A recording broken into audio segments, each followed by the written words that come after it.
Génesis 2, versículo 4. Esta es la escritura del origen de los cielos y la tierra cuando fueron creados. Hermanos amados, paz del Señor. Vamos a seguir avanzando en la consideración de la primer relación de los cielos y de la tierra.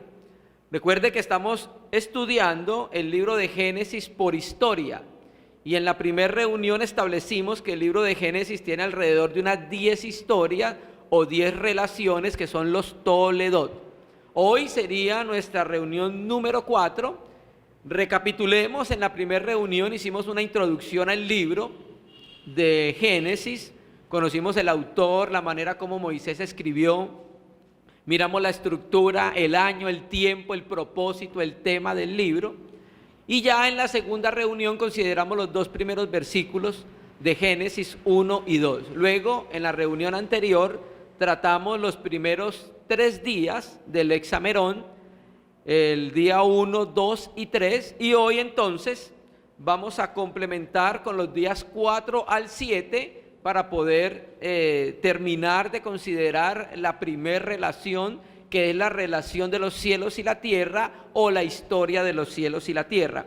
Y tal como lo acabamos de leer acá en Génesis 2:4 de la Biblia textual, nos dice: esta es la escritura del origen de los cielos y de la tierra. O sea, todo lo que aconteció del 1:1 a Génesis 2:4 en Reina y Valera, la parte A, es la escritura. Todo eso anterior es la escritura de los cielos y de la tierra, la relación, la información, la historia o el relato. La Septuaginta también tiene una puntuación muy parecida a la Biblia textual, y lo leo.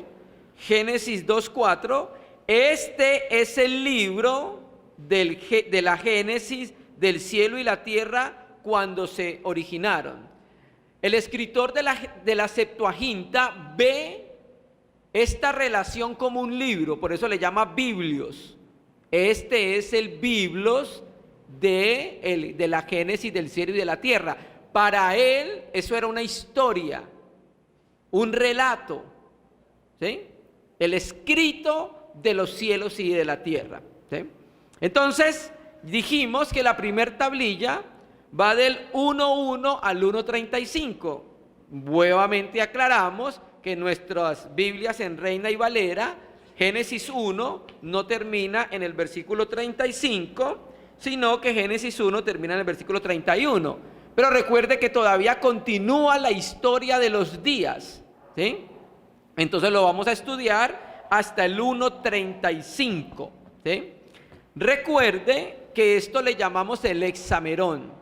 Hexamerón es la consideración o el comentario acerca de los 6 días de la creación. Y ese nombre, hexamerón, fue dado por los escritores patrísticos. En el siglo II, III, Orígenes le llamó así. Los capadocios, Basilio, Gregorio y Gregorio de Niza le dieron el nombre de hexamerón. Agustín le dio el nombre de hexamerón, y Ambrosio de Milán tiene un libro, un comentario como Orígenes, que se llama así, los 6 días de la creación, o hexamerón. ¿Listo? Bueno, siempre hemos tomado como base un comentario que tiene José Martínez en su libro La Hermenéutica, en la página 266.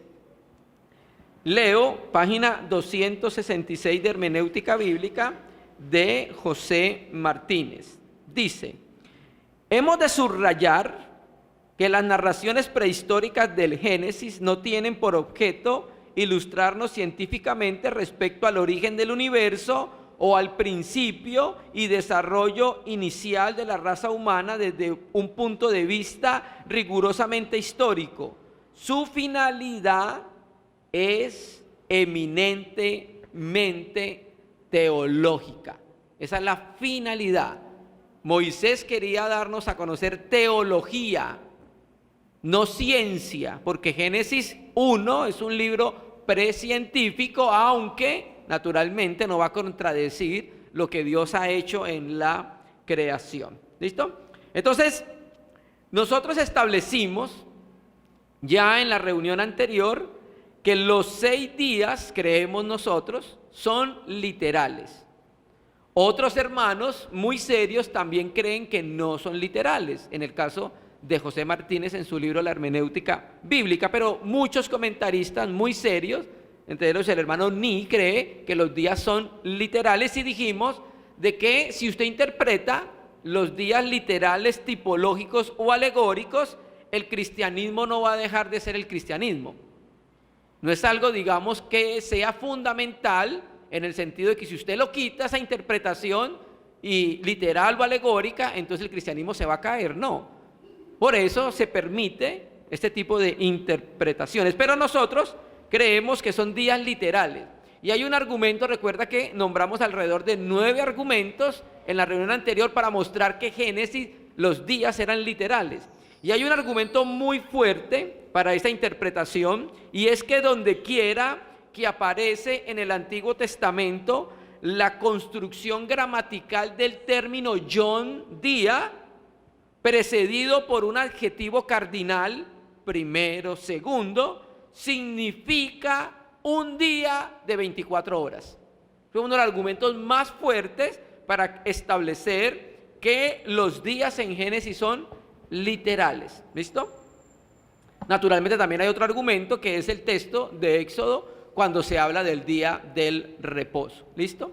Bueno, recuerda que vimos que la tierra estaba sin orden y vacía, sin forma y vacía. Ahora el Señor en los primeros 3 días organizó la creación. ¿Listo? Y vamos a mirar que después de organizarla empieza a llenar lo que estaba vacío, los reinos del tiempo, los reinos del cielo, los reinos de los mares, ¿cierto? Y los reinos de la tierra. Va a llenar ahora con habitantes lo que estaba vacío. Primero lo organiza, ahora lo llena. Y eso es lo que vamos a mirar. Todo lo que Dios hizo en esos 4 días restantes o 3 días restantes, porque vamos a considerar también el 7º día. ¿Listo? Vamos a leer, entonces consideramos ya el 3er día, vamos a empezar a considerar a partir del 4º día, Génesis 1, versículo 14, voy a leer desde la Biblia textual 3. Hasta aquí. De aquí en adelante ya hay unanimidad en los comentaristas interpretativos de Génesis. No había mucha unanimidad en el Génesis 1:1, ¿cuál era la luz? No había mucha unanimidad entre los comentaristas de Génesis 1:2. El Espíritu se movía sobre la faz de las aguas. ¿Cuáles aguas? ¿Cuáles eran las tinieblas? ¿Listo? ¿Cómo es que la tierra estaba desordenada y vacía? Entonces no había casi unanimidad. Dijo Dios sea la luz. ¿Cuál luz? Pero a partir de este versículo 14, que es el 4º día, ya los comentaristas son muy unánimes en interpretar el libro de Génesis y esta primera relación. Leamos. Génesis 1:14, leo de la Biblia textual 3 al versículo 15. Y dijo Elohim: haya lumbreras en la expansión de los cielos, para diferenciar entre el día y la noche, y sirvan para señales, y para las estaciones, y para días y años, y sean por luminarias en la expansión de los cielos, para alumbrar sobre la tierra. Y fue así. Quiero llamar la atención porque en el interlineal hebreo-español no aparece el término luminaria, sino que aparece el término luces. Versículo 14, ya se los voy a leer, dice: y dijo Dios: haya luces en la expansión los cielos para separar entre día y entre noche, y sean para señales y para estaciones y para días y años. ¿Sí? Aquí le llama luces, no lumbreras. Bien, entonces, en este 4º día se produce la creación de las lumbreras. Ahora Dios va a empezar a adornar lo que formó durante los días anteriores, lo que hizo los primeros 3 días, ¿cierto? Ahora el Creador va a colocar en la expansión que hizo la lumbrera mayor y la lumbrera menor y las estrellas. Es como un adorno que es un testimonio en la creación. Dijo Elohim, recuerde, ese equivale al dijo Dios. Nuevamente, Dios habla con la palabra de su poder. Y dijo Dios, haya lumbreras. Aquí vemos que Dios trajo a la existencia los generadores o los portadores de la luz. Lumbreras, esa palabra lumbreras del hebreo maor significa dadores de luz, cuerpo luminoso, astro o fuente de luz. ¿Listo? Aunque la escritura dice que los dos son dadores de luz, llamados luminarias, no son de la misma sustancia, la lumbrera mayor y la lumbrera menor. ¿Por qué lo digo de esta manera? Porque en realidad uno solo genera luz, la mayor, esa es la que genera luz, ¿cierto? Y aunque uno genera luz, ambos dan luz, porque los dos dan luz a la tierra, ese es el propósito. Pero tenemos que hacer esa aclaración que aunque se llama luminaria, uno da luz y el otro la refleja. No da luz, no es generador de luz. ¿Listo? Versículo 16. E hizo Elohim las dos grandes lumbreras, la lumbrera mayor para regir el día, escuche su Biblia, la lumbrera menor para regir la noche. 17. Y puso Elohim las estrellas en la expansión de los cielos para alumbrar sobre la tierra y para regir durante el día y la noche y para separar la luz de la oscuridad. Y vio Elohim que estaba bien. Fue la tarde y la mañana, el día cuarto. ¿Listo? Aquí vuelvo nuevamente al interlineal hebreo-español, donde a la lumbrera mayor y menor, el interlineal le llama la grande y la pequeña. La lumbrera grande y la lumbrera pequeña, se llaman así. ¿Listo? La mayor y la menor, o literalmente es la grande y la pequeña. ¿Listo? Entonces, aquí dice el 16, e hizo. Primero habló la palabra de su poder, y cuando él habla, se produce, se lleva a cabo a la realidad. Habló y dijo Dios, versículo 16, e hizo Elohim, ¿cierto? Entonces, las dos grandes lumbreras son creación de Dios. No son resultado de una gran explosión hace millones de años. Fue la voz del Omnipotente que dijo, sean las lumbreras, y las hizo Dios. Eso es lo que está tratando de establecer. ¿Cuáles dos lumbreras? La grande y la pequeña. ¿Listo? Hermano, y es muy revelador esto, que el Espíritu Santo, a través del escritor, no le llame sol y luna, le llama la lumbrera la grande y la lumbrera la pequeña. No le llama sol y luna todavía. ¿Listo? Ustedes saben que en las culturas antiguas, y más de donde venían los israelitas y a donde iban a entrar, de Egipcio, iban a entrar a Canaán, que era una nación también pagana. Esas naciones y muchos pueblos antiguos le atribuían poderes divinos al sol y a la luna. Por ejemplo, la astronomía o la astrología babilónica enseñaba que el destino de los hombres se relacionaba con los astros, incluso la conducta de los hombres. Hoy se puede ver eso en lo que hacen Walter Mercado y todas esas personas, ¿cierto? Le dice que si usted nace en tal mes, entonces pertenece a tal signo, entonces no pase debajo de una escalera hoy porque se le va a venir el mundo encima, cosas así. Anteriormente, en las culturas antiguas le atribuían esos poderes a las lumbreras mayores, al sol y a la luna. ¿Listo? Pero Génesis es teocéntrica y no astrocéntrica. Teocéntrica es que se centra en Dios. Astrocéntrica es que se centra en los astros. Génesis no es astrocéntrica. Génesis es teocéntrica. Está mostrando que el creador de las lumbreras es el Señor, ¿cierto? Entonces el texto niega toda influencia de los astros sobre el destino humano, porque fueron creados por Dios. No tienen poder más allá de alumbrar. Y también es importante que en la primer tablilla del Génesis, el sol, la luna y las estrellas son despojados completamente de todo poder divino.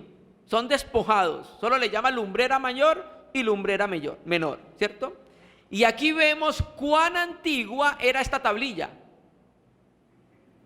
Era tan antigua que todavía las culturas que empezaron a adorar la creación no le habían puesto nombre al sol y a la luna, a la lumbrera mayor y a la menor. Todavía no la llamaban sol y todavía no la llamaban luna, porque en los tiempos de Moisés ya tenía ese nombre. Entonces esa información es muy antigua, esta primer tablilla. Hay una palabra hebrea para sol en el hebreo, la palabra hebrea chemes, y hay una palabra hebrea para luna, la palabra yareak, ¿cierto? ¿Y qué hace el escritor? Evita llamarles así, de esa manera, chemes y yareak, para evitar cualquier identificación con Chamás, el dios del sol, y con Yarik, la diosa de la luna. O sea, no hay manera de vincular a los astros con alguna deidad o que tengan algún poder sobrenatural. ¿Cuál es el propósito de las lumbreras? Ahí lo leímos ya, si usted pudo leer, y ahí mínimo 4 propósitos: regir, alumbrar la tierra, separar luz de la oscuridad, y para señales, y para las estaciones, y para los días, y para los años.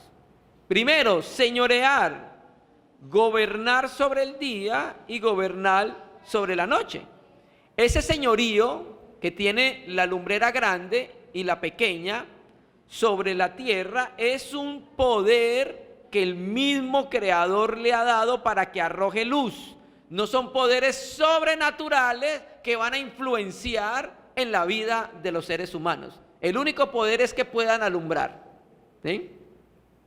Otra de los propósitos de la lumbrera, alumbrar, ya lo sabemos, ¿cierto?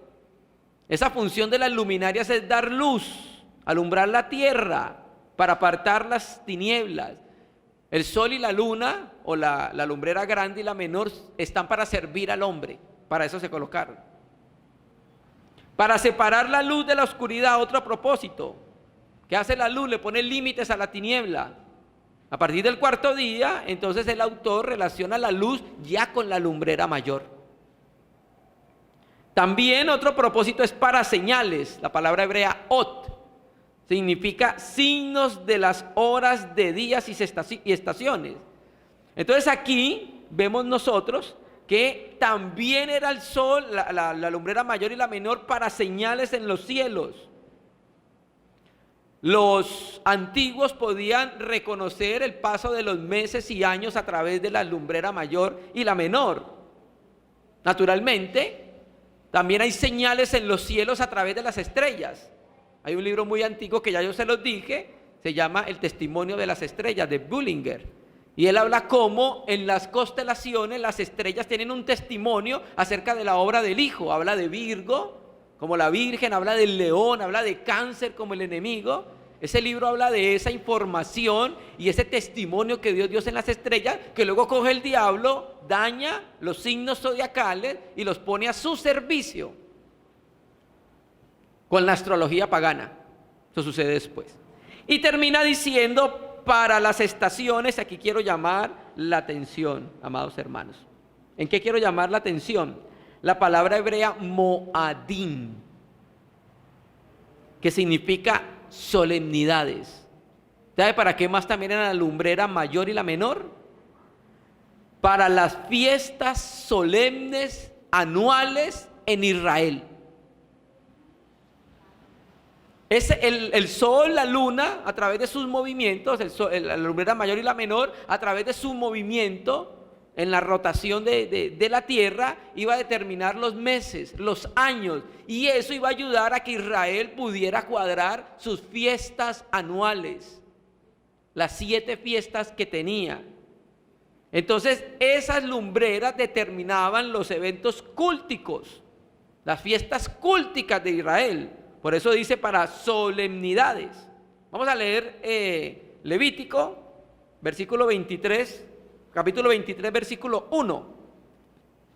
Levítico 23, versículo 1. Vámonos de Reina y Valera.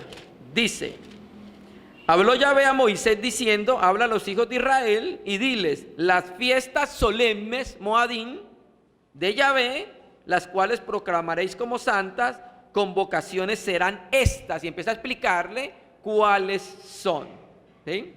Recuerda entonces que era para estaciones, que era Moadín, para las fiestas solemnes.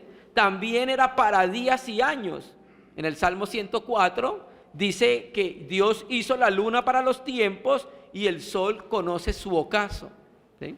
Entonces, cuando el tiempo empezó a existir, no había nada que marcara el tiempo. Dios empezó a crear y ya empezó a existir el espacio-tiempo-materia, pero no había nada que los marcara hasta que viene la lumbrera mayor, viene la lumbrera menor, marca los meses. La lumbrera mayor marca los días. Entonces eso es muy importante, que eso tiene que ver con teología. Recuerde que este libro se dio cuando la nación de Israel iba entrando a la tierra prometida. Ese es el contexto cuando se da este libro de los Génesis. Volvamos entonces a Génesis 1 y dice que también hizo las estrellas. Es importante que el Espíritu Santo no le da tanta trascendencia a las estrellas como a la lumbrera menor o a la lumbrera mayor. Y dice entonces que fueron colocadas en la expansión de los cielos. Esa expansión es diferente a la expansión del segundo día, porque la expansión del segundo día es donde vuela el ave, los animales alados. Aquí es la expansión sideral, allá, en el espacio exterior. Entonces el cuarto día es una declaración teológica, hermanos. Teológica, eso es lo que es Génesis. ¿Listo? Entonces concluimos el cuarto día. Las lumbreras mayores, la lumbrera mayor y menor en las bóvedas del cielo son colocadas. Y esas luces también son símbolo de la luz de Dios, de alguna manera. Dios, con su poder, las capacita para iluminar, en este caso la mayor. Y para hacer separación, que es una de las frases que más se repite en el libro de Génesis. Día quinto, versículo 20 y 21. Vuelvo y leo de la Biblia textual 3. Entonces dijo Elohim, bullan las aguas seres vivientes y ave que vuele sobre la tierra en la expansión de los cielos, diferente a la otra expansión donde están las lumbreras. Y creó Elohim los grandes monstruos marinos y todo ser vivo que repta, que poblaron las aguas, según su especie, y toda ave alada según su especie, y vio Elohim que era bueno. La Septuaginta, donde dice ave, dice volátil alado. Viene el quinto día.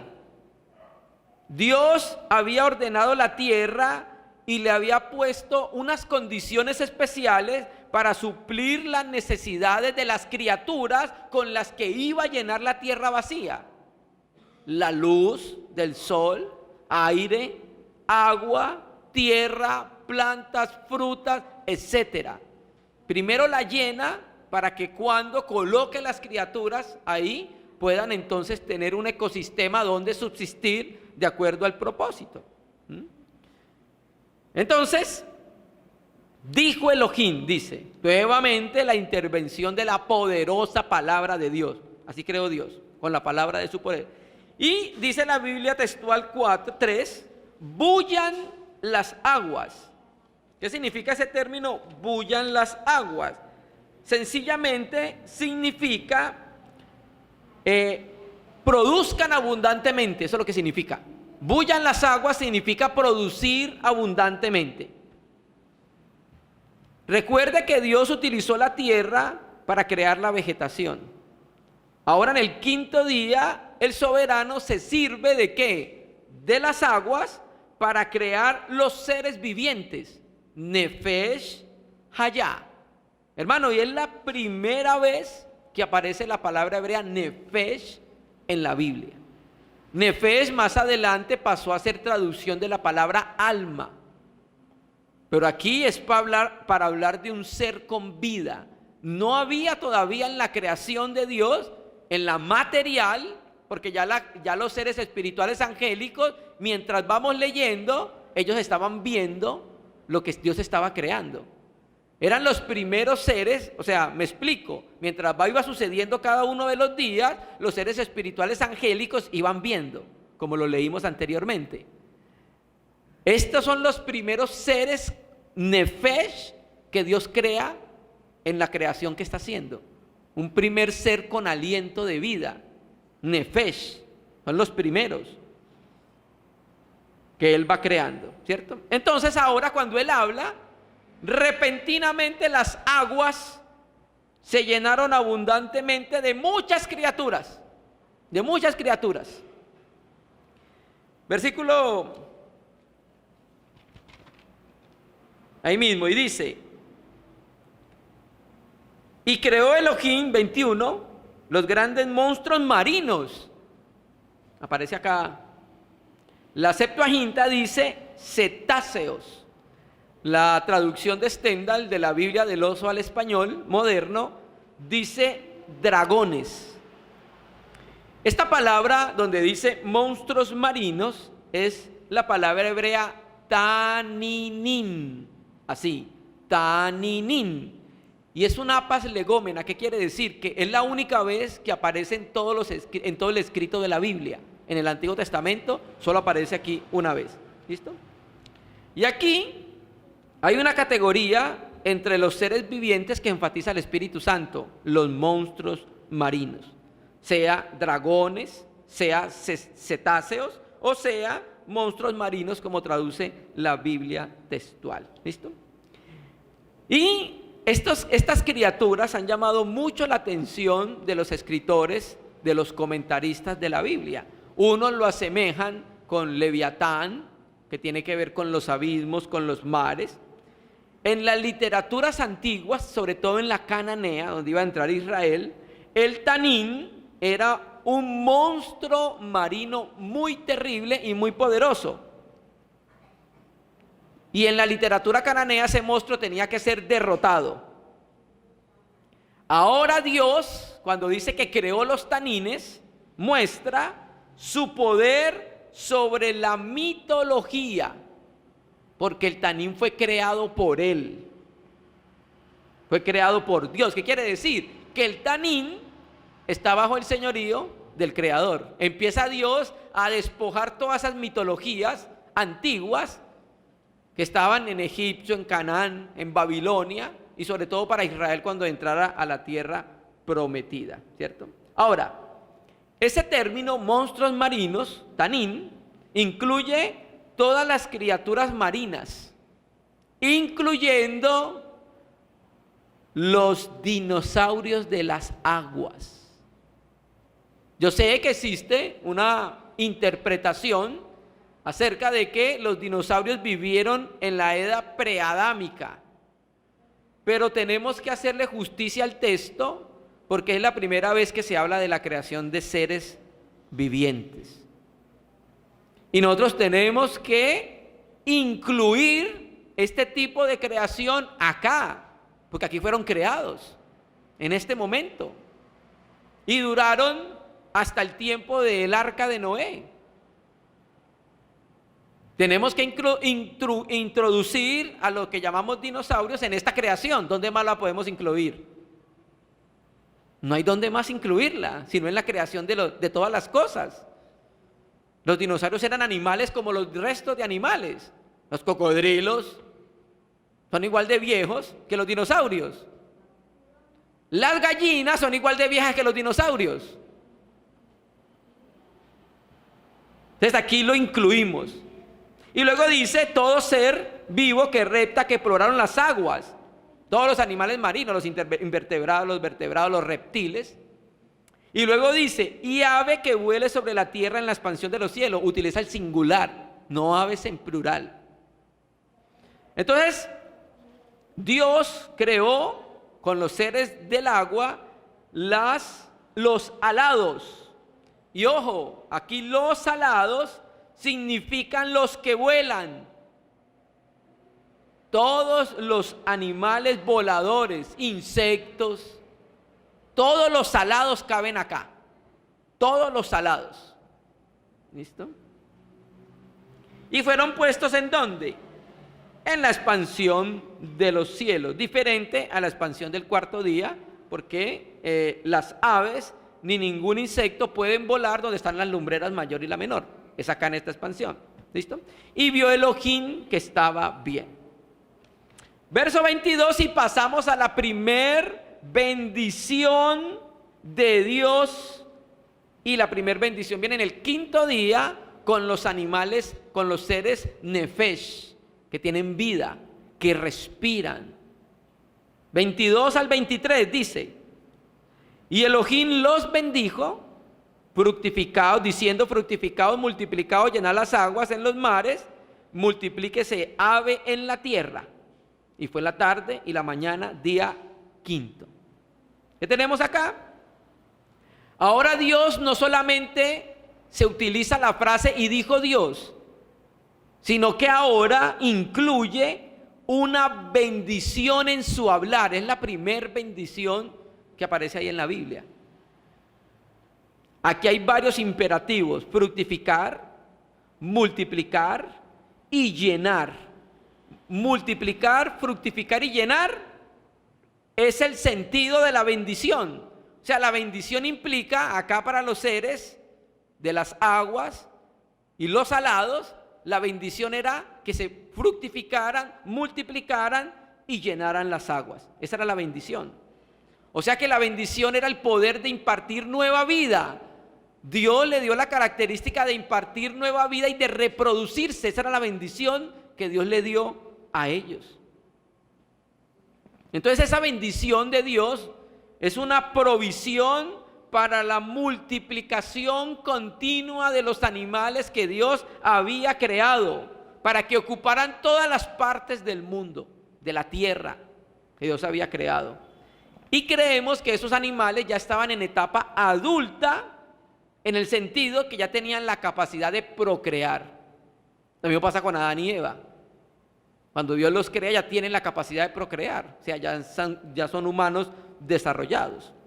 Entonces, la conclusión del quinto día, Dios llena las aguas con criaturas vivientes, Dios llena los cielos con los alados volando los cielos, criaturas que viven en las aguas de abajo y criaturas que vuelan cerca de las aguas de arriba. Ahora vamos a pasar al día sexto, uno de los días importantes de la creación. Versículos 24 y 25. Leo de la Biblia textual 4. Entonces dijo Elohim, produzca la tierra seres vivientes. Ahorita dijo fue a las aguas, ¿recuerda? Ahora le habla a la tierra. Produzca la tierra seres vivientes según su especie, ganado, reptiles y bestias de la tierra según su especie. Y fue así. E hizo Elohim las bestias de la tierra según su especie, el ganado según su especie, y todo reptil del suelo según su especie, y vio Elohim que estaba bien. ¿Qué hace ahora Dios? En el sexto día culmina su creación. Ya adornó la creación, ya ordenó la creación que inicialmente estaba desordenada. Ahora va a llenar la tierra con vida. Ya llenó los cielos, ya llenó las aguas, ahora va a llenar la tierra con vida, tierra que estaba vacía, aguas vacías, mares vacíos, ahora las llena. Entonces dijo Elohim, nuevamente, creando por la palabra de su poder. ¿Qué dijo? Produzca la tierra seres vivientes según su especie, ganado, reptiles y bestias de la tierra según su especie, y fue así. ¿Listo? Dice acá el texto.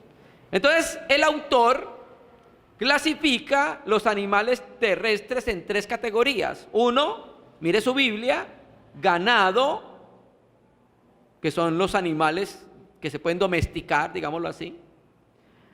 Animales que se arrastran o se deslizan, que los que están cerca de la superficie y el suelo, los reptiles pequeños, los anfibios, los mamíferos pequeños, y las bestias de la tierra. Ahí se refiere a animales salvajes grandes, animales salvajes pequeños, los grandes mamíferos, leones, elefantes, y también los dinosaurios, ahora de la tierra. Ese es el sitio donde creemos nosotros que debemos ubicar la creación de estos animales. Hay un documental que se llama Dragones o Dinosaurios, que lo hicieron científicos, ingenieros, cristianos, para mostrar cómo estos seres que llamamos dinosaurios anteriormente llamaban dragones, y utilizan ellos mucha evidencia en la tierra para mostrar que siempre existieron y que los hombres lo vieron. Por ejemplo, los mamut eran dinosaurios conocidos por los hombres. Y estos hermanos, por ejemplo, utilizan el calendario chino, que cada mes lo representa un animal conocido, gato, perro, y termina hablando del dragón, como si fuera normal entre los chinos. Entonces les recomiendo este documental. Ahí también van los dinosaurios, ¿sí? ¿Cuándo se extinguieron? Cuando vino el arca. Después lo vamos a mirar cuando lleguemos al diluvio. Ahí termina entonces la creación de los animales sin conciencia, sin autoconocimiento de sí mismo, la creación de los seres sin autoconocimiento de sí mismo, que son los animales de los cielos, del agua y de la tierra. Ahora viene la corona de la creación, el hombre. Génesis 1, 26, 27, vamos a leerlo.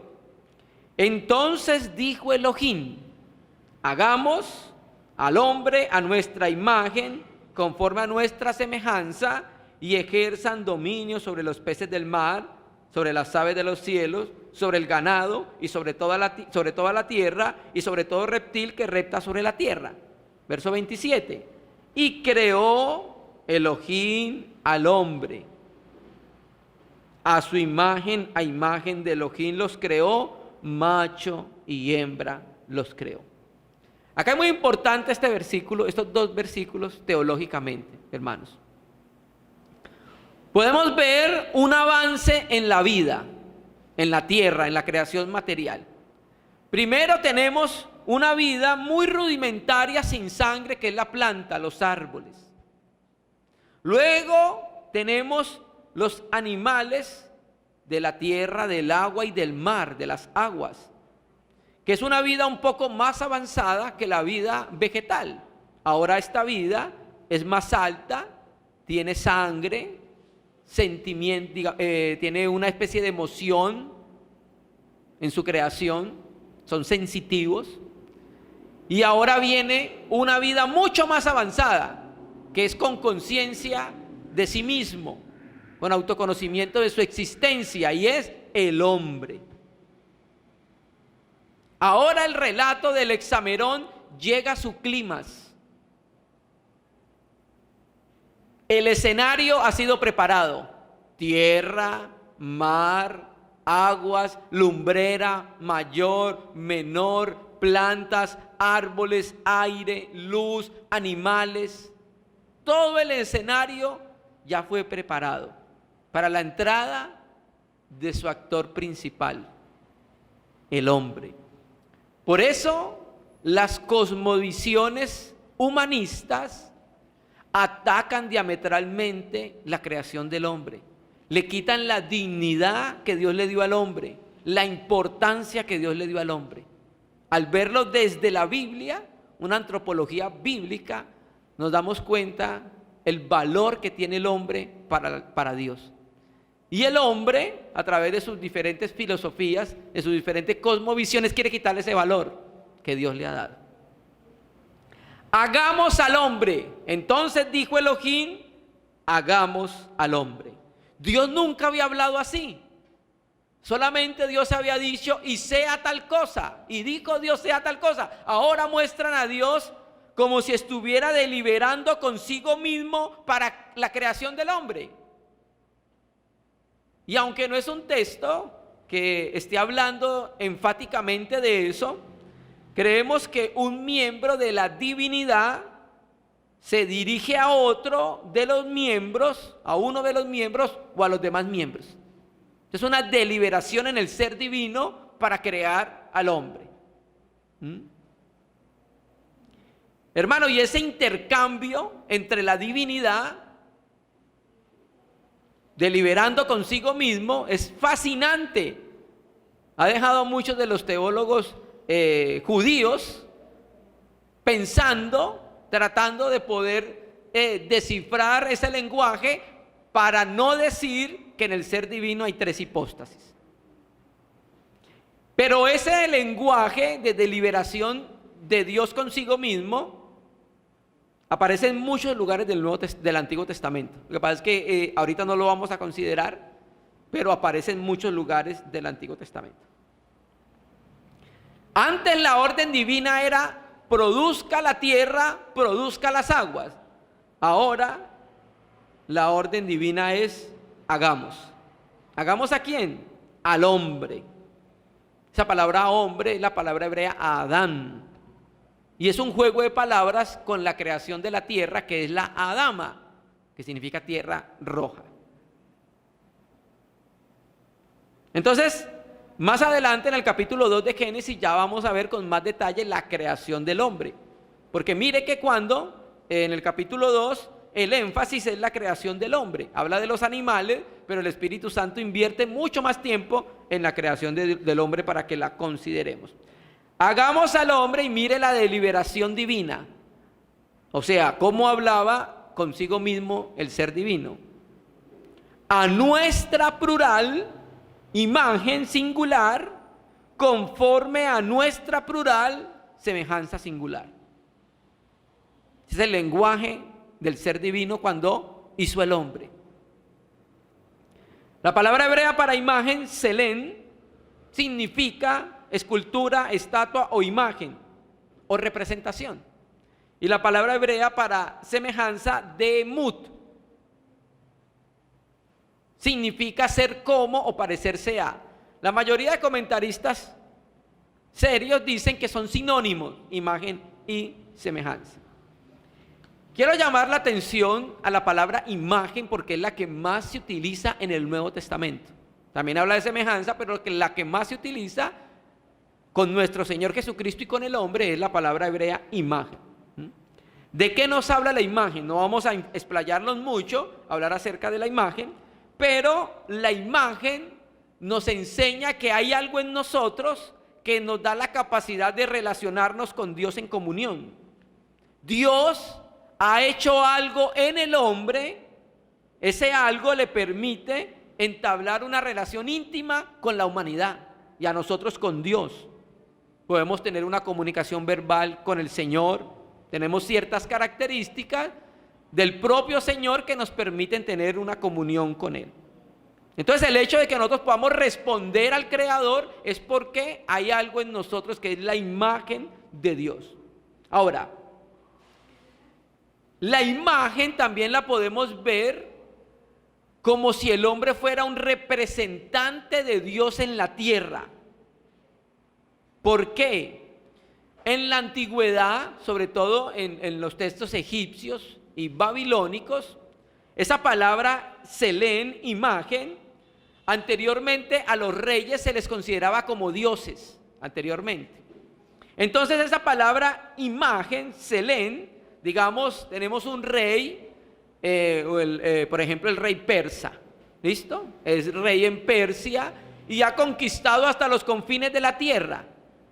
Y digamos está por allá en la India y entonces es muy lejos de su reinado. Entonces lo que hacía él, que colocaba una imagen de él, una imagen de ese rey, ¿cierto? Y eso mostraba que ese rey, esa imagen, mostraba que ese rey estaba bajo el dominio de ese territorio. Aunque no lo podían ver, esa era una representación de ese rey. ¿Listo? Entonces, creemos que la imagen también tiene que ver con representación. El ser humano representa a Dios en la tierra. El ser humano fue puesto como señor y gobernante de la demás creación de Dios. Ya lo dijimos, sobre qué tiene que señorearse, sobre todo los animales de las aguas, de los cielos y de la tierra, de la creación. Entonces el hombre tiene características de su creador. Fue el único ser creado a imagen de Dios. No hay ningún otro ser en la creación, ni siquiera los seres espirituales angélicos en todas sus órdenes. Por más glorioso que sean, el texto dice que no son creados a imagen de Dios. También nuestro cuerpo físico tiene algo de la imagen de Dios, no porque Dios tenga manos, nariz, ojos físicos, ¿cierto? Sino que al tener nuestro cuerpo físico podemos, digamos, ver con nuestros ojos. Dios ve diferente, ve como Dios. Nosotros también tenemos una facultad que Él tiene, que es ver. Nosotros vemos a nivel humano, escuchamos y entendemos como Dios. Nosotros podemos orar a Dios y Él nos escucha. Y si Él nos habla, nosotros le escuchamos, porque tenemos algo en nuestro cuerpo físico que permite que nos escuche. Oler, podemos oler. Dios, la Biblia habla como si Dios, un antropomorfismo, como si Dios tuviera narices. Huele los sacrificios y los huele mal, pero no porque Dios tenga narices, sino que es por el corazón. Toda esa figura es utilizada en la Biblia. Y este ser humano, hecho a imagen del hombre, iba a hacer algo, y ejerzan en plural dominio, el hombre y la mujer. Entonces el ser imagen de Dios al ser humano le capacitaba para reinar. Él tenía que señorear y sojuzgar la creación. Esos términos, reinar y sojuzgar, dominio y sojuzgar, hablan de realeza, implican autoridad y poder. Él tenía que buscar el bienestar de la creación, representar a Dios en su gobierno. Naturalmente, el hombre no pudo cumplirlo, pero ya sería otro tema. Y termina, varón y hembra los creó. Quiere decir entonces que el varón y la hembra están estampados con la imagen de Dios. Y ellos se les dio la responsabilidad de ser representantes de Dios en la tierra. Ahora las bendiciones del sexto día, 28 al 30, dice: luego Elohim los bendijo y les dijo, les dijo Elohim: fructificado y multiplicado, llenad la tierra y sojuzgarla, dominad sobre los peces del mar, las aves de los cielos, sobre todo ser vivo que se mueve sobre la tierra. Y dijo Elohim: he aquí os he dado toda hierba que produce semilla, que está sobre la faz de toda la tierra, y todo árbol en que hay fruto que produce semilla, os será de alimento. Y a toda bestia de la tierra, y a toda ave de los cielos, y a todo lo que repta sobre la tierra, en los cuales hay vida, toda hierba les será por alimento. Y fue así, hasta el versículo 30. ¿Listo? Entonces aquí vemos que la bendición contiene elementos diferentes a la bendición que le dio a los animales. Dios cuando bendijo los animales, no habló con ellos, porque los animales no tenían algo de su imagen, que era el poder hablar. En cambio, cuando bendice al hombre, Dios habla directamente con la humanidad. Y ese hablar quiere decir que Dios quiere mantener una comunión íntima con la humanidad. Aquí la bendición también incluye el privilegio de ser el mayordomo de la creación de Dios. En Génesis, ser bendecido significaba ser enriquecido y fecundo, porque eran fructificados y multiplicados. Por eso lo dice: fructificado, multiplicado, llenar la tierra, sojuzgarla y dominar, ¿cierto? Fructificar tiene que ver con fertilidad. Dios es el autor de la fertilidad, no la creación. Que Dios utiliza la creación para fertilidad de la misma creación, pero el autor de la fertilidad es Dios. Dios creó al hombre, varón y hembra. ¿Hembra para qué? Para que se pudiesen fructificar y multiplicar. Supongamos que solamente quedan 2 hombres en la faz de la tierra, porque hubo una guerra nuclear y quedaron solo 2 hombres en la faz de la tierra, Adán y Eva. Si quedan ellos solos, se muere la raza humana. Pero si queda Adán y Eva, la raza humana puede proseguir. Es el diseño de la creación, porque personas del mismo sexo no pueden procrear. Nunca va a existir eso. ¿Bien? Multiplicaos. Dios le dio la capacidad al hombre, lo creó con la capacidad de multiplicarse. No le dio esa capacidad a los ángeles, no la tienen. Después estudiaremos Génesis 6, que fue lo que pasó ahí. Ojo, y si Dios dio el mandamiento de multiplicarse, quiere decir que la tierra está plenamente capacitada para sostener una gran población. Eso del calentamiento global es un cuento viejo, hace muchos años. Leas el libro de Gary K., Rumbo a la ocupación mundial, dice que eso es otro de los engaños que va a hacer el enemigo del calentamiento global y todo ese asunto. ¿Bien? ¿Por qué Dios le dio el mandamiento de multiplicar a los animales y al hombre? Porque Él quiere llenar la tierra con vida. Y ese fue uno de los problemas de la Torre de Babel, que lo vamos a ver después. No querían separarse, querían estar en un solo lugar. Y el mandamiento era ¿qué? Llenar toda la tierra. Por eso pasó lo de la Torre de Babel. ¿Listo? Y luego dice dominad. A los animales no se les dijo que dominara. Esa es la diferencia. El hombre es designado como rey de la creación y como gobernador de la tierra. Vamos a leer el Salmo 8, versículos 6 y 7 y 8. Salmo, versículos 8, capítulo 8 del Salmo, versículos 6 al 8. Salmo 8, versículos 6 al 8 dice: le hiciste señorear sobre las obras de tus manos. Todo lo pusiste debajo de sus pies. Ovejas y bueyes, todo ello y asimismo las bestias del campo, las aves de los cielos y los peces del mar, todo cuanto pasa por los senderos del mar. ¿Ve? Esa fue la bendición que Dios le dio al hombre. Debido al pecado, ahora las cosas no están bajo el dominio del hombre. Pero Cristo en su segunda venida establecerá su señorío sobre la tierra y el hombre va a volver a recuperar el señorío que Dios le entregó en el Génesis. Las esferas de actividades humanas, casi todas, están bajo el control del maligno.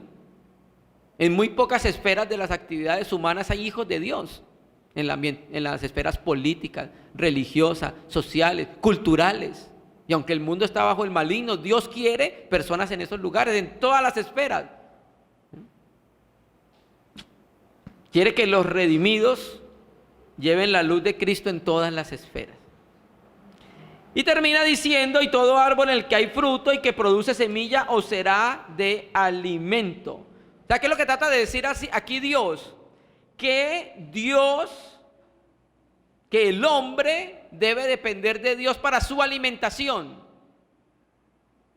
Dios es generoso y Dios le está mostrando al hombre que Él es el que lo va a sustentar. Es lo que trata de decir Él ahí, ¿cierto? Dios se preocupaba por el bienestar del ser humano y Él era su sustentador. Es una manera de decir acá el versículo. Versículo 13, versículo 31. Y vio Elohim que todo lo que había hecho, he aquí que estaba muy bien. Fue la tarde y la mañana, ojo, como traduce la Biblia textual, el día sexto. Reina Valera no lo tiene así. ¿Sí lo tiene así? Lo puso en mayúscula, el día sexto, la Biblia textual. Bueno. Entonces ya termina todo. Ahora Dios tiene una evaluación de lo que creó en el día sexto. Y dice, todo está muy bueno, sobre todo la creación del hombre. 6 veces había dicho antes que todo estaba bueno, pero ahora está completo, perfecto, la tierra llena, organizada, abundancia de vida en las aguas, en los mares, en la tierra, ¿cierto? Literalmente dice que todo está extremadamente bien. ¿Bien? Y fue la tarde y la mañana el día sexto. Mire que en los anteriores días, en los 5 días anteriores, simplemente se dijo día 1, día 2, día 3, día 4 y día 5. Ahora,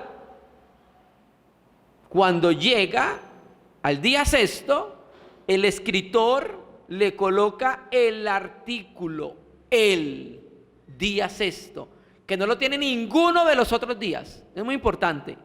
El día sexto. Para destacar que en ese día completó su obra y creó la corona de su creación, el hombre, ¿cierto? La humanidad es el punto culminante de los días 1 al 6. Ya cuando crea el hombre, ya Dios no crea nada más. Conclusión del sexto día, la tierra produjo criaturas vivientes, emergen del suelo para vivir sobre la tierra, crea una criatura terrestre muy especial, el hombre, Adán, hombre y mujer. Y les provee como alimento las plantas del tercer día o los árboles frutales. Terminemos entonces con el séptimo día. Ya en el séptimo día no se crea nada. Se llama hexamerón por la creación de los 6 días. Pero tenemos que incluir el séptimo día porque es la idea de los 7 días.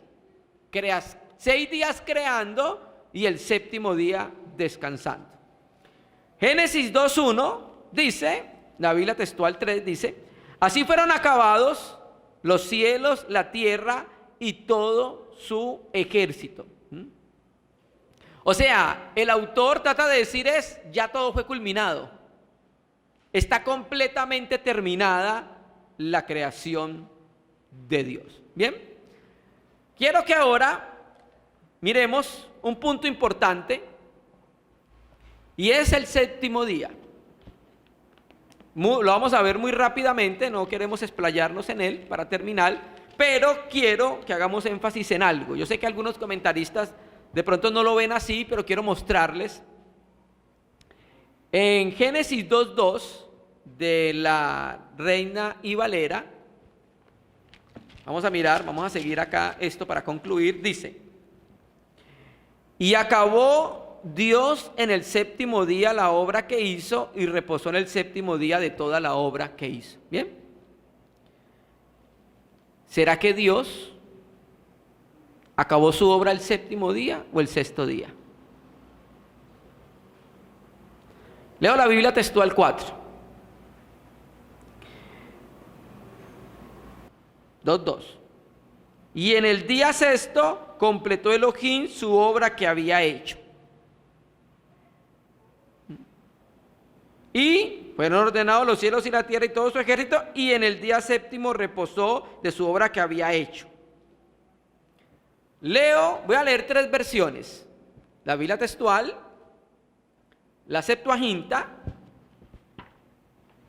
dice así, 2:2 de Génesis, dice, y completó Dios el día sexto las obras que había hecho, y descansó el día séptimo de todas las obras que había hecho. Leo ahora esta es por información porque no es autoritativa, la Pechita, la versión aramea. Génesis 2:2 dice, y fue en el día sexto, en el sexto día que Dios terminó sus obras que había hecho y reposó en el séptimo día de todas las obras que había hecho. Bien. Entonces, estos testigos, y creo que también, no estoy seguro, pero creo que también el Mar Muerto tiene sexto día en el Génesis 2:2. A ver el comentario. Bueno, no habla acerca, dice que el Pentateuco samaritano también lo tiene, y también lo tiene la Pechita, que la acabamos de leer, ¿sí? Entonces, lo que tratamos de decir es que Dios terminó su obra, ¿en cuándo? En 6 días, en el sexto día, y ya después de terminar su obra, ¿qué hizo en el séptimo día? Reposó. ¿Bien? Entonces el versículo 3 de la Biblia textual 3 dice: y bendijo Elohim el séptimo día y lo santificó, porque en él cesó Elohim de toda su obra que había creado al actuar. ¿Listo? Entonces acá que nos informa el escritor, que Dios reposó o descansó. Ese verbo Shabbat significa cesar de trabajar o dejar de trabajar, ¿cierto? Y después ese texto, esa palabra Shabbat se le va a asociar con el sábado más adelante. Pero en sí es Shabbat, que significa reposo, descanso. Cuando usted puede leer en casa Deuteronomio 5:15, hay dos razones sociológicas para el día del reposo, y Éxodo 28 y 11 da razones teológicas para el día de descanso. Y bendijo Dios al séptimo día y lo santificó. Santificar significa hacerlo santo, separarlo. Separar algo para el uso particular de Dios, ¿cierto? Entonces, aquí al bendecir y santificar, Dios tiene como propósito beneficiar al hombre. ¿Recuerda lo que dijo el Señor Jesús?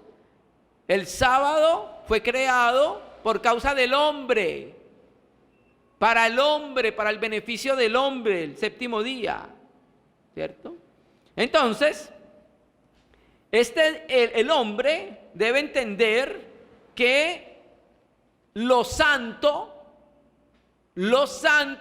debe hacer parte de sus días. Eso es lo que trata de decir. Que lo santo debe hacer parte de sus días.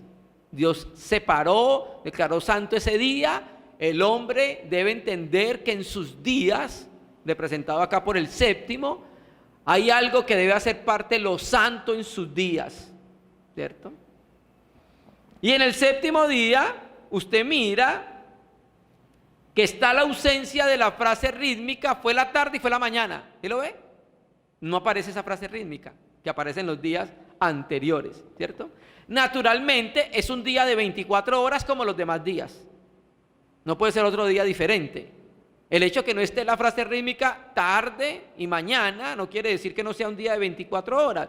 El Espíritu Santo lo omitió deliberadamente. Y los rabinos, incluso el escritor de la epístola a los Hebreos, usa esa exclusión de tarde y mañana para decir que el descanso de Dios todavía está disponible para el que crea. Eso tenemos que estudiarlo después cuando estudiemos la epístola a los Hebreos. Pero sigue siendo un día de 24 horas que Dios descansa. Bien. Dios descansó no porque estaba cansado. Ay, ya llegó la creación del hombre y no, ya he trabajado tanto que ya estoy sudando. Dios no descansa porque se cansa. Dios descansa cuando hay plenitud, y hay plenitud cuando no hay pecado. Por eso Él descansó. No había mancilla, no había pecado, no había corrupción en esa creación. Entonces Dios descansa por eso. Dios no puede descansar en la presencia del pecado. Aquí Dios descansó por eso, ¿cierto? Entonces el Génesis 1 nos muestra que el propósito de Dios es compartir la creación con su imagen, hombre y mujer, para que ellos puedan descansar y reinar para siempre. Y termina entonces el texto con el Génesis 2:4, que es el texto que hemos utilizado en todas las reuniones de la Biblia textual 4. Dice: esta es la escritura del origen de los cielos y la tierra cuando fueron creados. Entonces, hermano, este es el Toledot primero. la primer relación de los cielos y la tierra, el primer escrito que Moisés compiló. Cuando dice esta es la escritura, es todo lo que acabamos de leer, el Toledó, del 1:1 hasta acá. Ahí habló de la creación de los cielos y la tierra. Esta es la escritura del origen de los cielos y la tierra cuando fueron creados. Estos son los 6 días del Hexamerón más el reposo. No quisimos enfatizar mucho en el reposo porque después lo vamos a poder estudiar más detalladamente cuando lleguemos a Éxodo o cuando estudiemos el libro de los Hebreos. Conclusiones del primer relato de la creación. ¿Listo? Este relato le iba a proveer libertad, fortaleza y fe a los israelitas que iban a entrar a esa nación pagana. Iba a liberarlos de los conceptos egipcios de la creación. Iba a librarlos de los conceptos del politeísmo. Recuerde que en egipcio hasta los gatos eran Dios. El río era Dios. Cuando Dios juzga las plagas, es un juicio sobre los dioses de Egipto, ¿cierto? Otra de las conclusiones que podemos llegar a esta primer relación es que nosotros aceptemos como verdad la afirmación que existe un único ser capaz de crear todas las cosas, nuestro Elohim, nuestro Dios, por su palabra. La nación de Israel, la tribu de Israel, que convirtió en nación cuando entró a la tierra de Canaán, iba a tener este libro una importancia teológica importante para centrar su fe en Dios, hermanos. Era muy importante este relato para el contexto histórico cuando si los israelitas la leyeran y su fe iba a ser afirmada en lo que ellos ya habían creído anteriormente. Nuestro corazón se alegra y damos honor al conocer su grande poder, sabiduría, ciencia y amor, al estudiar cómo Dios creó todas las cosas. Concluimos entonces con el Hexamerón más el 7º día. Dios mediante, entonces en la próxima reunión vamos a empezar ya a ver la formación del hombre. Y el capítulo 3 ya entraremos en asuntos mucho más prácticos porque vamos a entrar a ver cómo entró el pecado en la creación.